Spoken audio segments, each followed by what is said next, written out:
Give an update on the situation. This as the ruling Zanu-PF has issued a statement following reports of military action in the country, saying it would never succumb to military pressure. The Zimbabwe Defence Force has called on citizens to remain calm around Harare. Several armored personnel tanks were seen entering Harare yesterday, sparking rumors of a possible coup.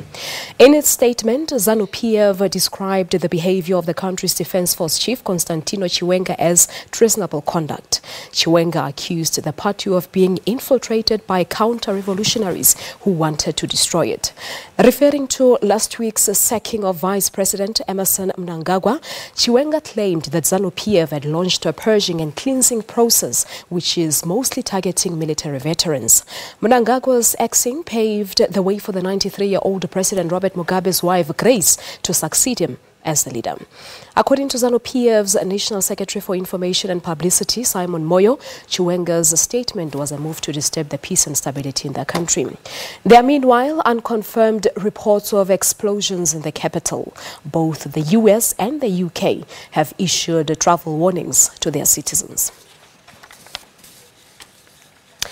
All right, let us now speak to our correspondent live from Harare in Zimbabwe, Ephert Musekiwa. Ephert, good morning to you once again. Talk to us about the situation currently. Okay, I can confirm that there are reports that indicate that the Minister of Finance, who is the Secretary for Administration in Zanu-PF, Ignatius Chombo, has been arrested. It's not clear where exactly he is, but we are getting reports that he has been arrested. And about a few minutes ago, the editor of the Herald newspaper, which is the state-run newspaper, also tweeted a few minutes ago saying a special edition of the Herald will be on the streets in a few hours. So right now, that's what's prevailing on the ground. We expect to get maybe a new printed Herald as of yesterday, reporting on anything, on any activities that the military were doing. But those unconfirmed reports, because I'm also seeing that apparently some cabinet ministers and prominent people in Zimbabwe are arrested. Is it perhaps as a result of the announcement earlier by the army that they will do anything to take care of President Robert Mugabe and target the thieves around him? Yes, I think that's a clear indication because on Monday the general did indicate that there are some counter-revolutionaries, and that was a direct attack on the faction in Zanu-PF, which is called the G40. And members of the G40 include the finance minister, include Professor Inata Moyo, also include Xavier Kaspuira, who is the Minister of Local Government. And unconfirmed reports indicate that the three of them have actually been arrested. So I think it is clear that the army are actually targeting them and want them to account for their actions. And reports really that the soldiers have taken over Zimbabwe, including the broadcaster corporation of that country. Is this really a compounding speculation of a coup?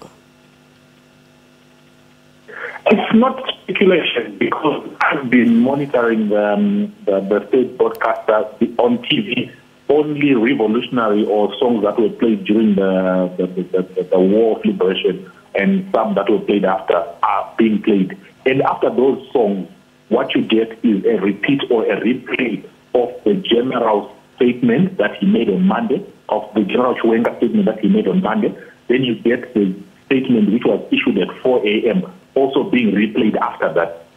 So it is clear that only military messages are being aired on the broadcaster. And now the Herald is saying they are going to issue a special edition, which means they might have actually also taken control of the newspaper.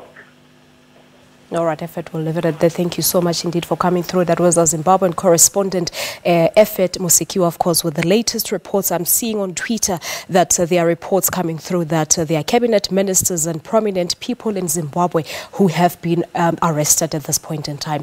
But this, of course, is a developing story that we'll be keeping a very close eye on here at Morning Live.